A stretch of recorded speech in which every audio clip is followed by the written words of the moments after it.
सीतापुर गांव में राधा अपने बेटे रवि के साथ रहती है। राधा अपने बेटे से बहुत प्यार करती है और उनके पिता की मृत्यु बचपन में ही हो चुकी है। एक दिन राधा ने अपने बेटे से कहा, बेटे, अब मैं बहुत बूढ़ी हो चुकी हूँ और मुझसे अब घर का काम भी नहीं होता है। क्यों ना तुम शादी कर लो, जिससे कि मेरा सारा काम बहू संभाल ले और मैं फ्री होकर आराम से रहूं। मेरी अब उम्र बहुत कम है और मुझसे अब कोई काम नहीं होता है। तो बेटे ने कहा, माँ, बचपन से मुझे माँ बाप का प्यार आपने दिया और बहू भी आप ही मेरे लिए लाई। अब मेरे लिए जो लड़की लाइएगा मैं उसी से शादी कर लूंगा। तो राधा ने फसल की कटाई करने के बाद जल्द ही अपने बेटे की शादी एक अच्छी लड़की से करा दी और बोली, बेटा, आज मेरी सारी चिंताएं खत्म हो गई है। तुम्हारी शादी होने के बाद अब मुझे एकदम से आराम मिल गया है। अब मैं कोई काम नहीं करूंगी। अब तुम दोनों ही पूरा घर परिवार संभालो। हेलो। तो बेटे ने कहा, हाँ माँ, आज से आप आराम करिए और हम और आपकी बहू दोनों ही आपका अच्छे से ध्यान रखेंगे। रवि बहुत ही अच्छा लड़का था और वो हर चीज़ में अपनी माँ का पूरा योगदान रखता था। जब वह ऑफिस से घर आता था तो पहले वह माँ से ही कहता था, माँ, आप कैसी हो? आपका तबीयत तो ठीक है? आपको कोई दिक्कत तो नहीं हो रहा? है। लेकिन उसकी पत्नी को बुरा लग जाता और वे वहाँ से चली जाती और कमरे में जाने के बाद रवि से कहती है, मुझे अच्छा नहीं लगता है। आप हमेशा ही माँ की ही तारीफें करते हैं और उसी से बात करते हैं। मेरे लिए तो आपके लिए कोई जगह ही नहीं है। कभी मेरी भी चिंता कर लिया कीजिए। तो रवि ने कहा, बचपन से माँ बाप का प्यार मेरी माँ ने ही दिया है और मैं उससे बहुत प्यार करता हूँ, इसलिए मैं उसकी इतनी चिंता करता हूँ। मेरी माँ के बाद तो तुम ही हो जिससे मैं कि अपना सुख दुख जीवन भर बांट सकता हूँ, इसीलिए मेरी माँ की जगह कोई नहीं ले सकता। एक दिन रवि ने कहा, माँ, क्यों ना तुम हमारे साथ घूमने चलो, तुम्हारा भी मन लगा रहेगा। तो माँ ने कहा, बेटे, मेरी अब उम्र नहीं है कहीं घूमने की। तुम बहू को ही घुमाओ फिराओ और उसी के साथ रहो। मैं तो कब घर में ही बैठना चाहती हूँ। उधर उसकी पत्नी परेशान हो रही थी। इस बुढ़िया को मैं कैसे घर से निकालूं? इसने तो मेरा जीना हराम कर रखा है। एक दिन रवि ने कहा, माँ, मैं 10 दिनों के लिए शहर से बाहर जा रहा हूँ। मुझे कुछ ऑफिस का काम है, मैं जल्द ही लौट आऊंगा। और जब तक मैं तुम अपना और मेरी माँ का अच्छे से ध्यान रखना। तभी राधा ने बहू से खाने के लिए मांगा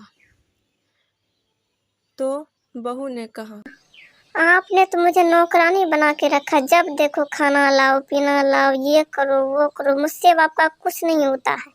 आप अभी कभी मेरे घर से निकल जाइए। आपने मुझे बहुत तंग करके रखा है। सिर्फ और सिर्फ एक नौकरानी बना के यहाँ लाई है। हाँ, बहू बना के लाती तो इतना काम मुझसे करवाती। आपको तो एक नौकरानी चाहिए था जो कि मिल गया है। आप अभी के अभी इस घर से निकल जाइए। अगर हम लोग को खुशी देखना चाहते हैं तो आज के बाद इस घर में कभी मत आइए। राधा रोने लगी और वहां से निकल गई। लेकिन उसी शाम रवि घर आ जाता है और रवि को देखकर उसकी पत्नी ने कहा, आप अचानक इतनी जल्दी कैसे आ गए? तो रवि ने कहा, मेरे ऑफिस का काम अब नहीं होने वाला है, वो कैंसिल हो गया है और 10 दिन बाद होगा, इसलिए मैं घर आ गया और तुम्हारे और माँ के लिए साड़ी भी लाए। माँ कहाँ है? तो उसकी पत्नी ने कहा, आपके जाने के बाद माँ तो तीर्थ यात्रा पर निकल गई और मैंने उन्हें पैसे भी दे दिए हैं जिससे कि वो आराम से तीर्थ यात्रा कर सके।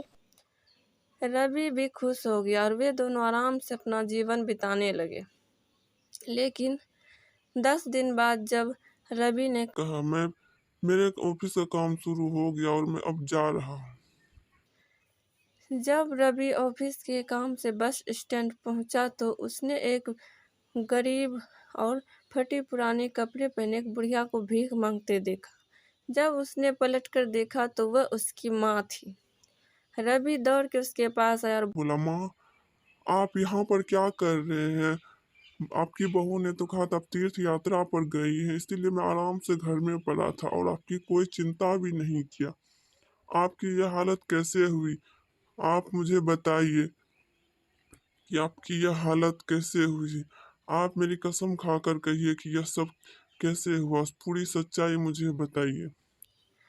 तो राधा रोने लगी जोर जोर से और बेटे को सारी बातें होता है कि बेटे, तुम्हारे जाने के बाद बहू ने मुझ पे बहुत अत्याचार किए और मुझे घर से बाहर निकाल दिया। तब से मैं रोड पे ही रहती हूँ। बारिश आने पर मुझे एक छत का भी सहारा नहीं होता है और मैं बाहर में ही सो जाती हूँ। भीख मांगने पर भी कोई मुझे खाने के लिए एक निवाला तक नहीं देता है।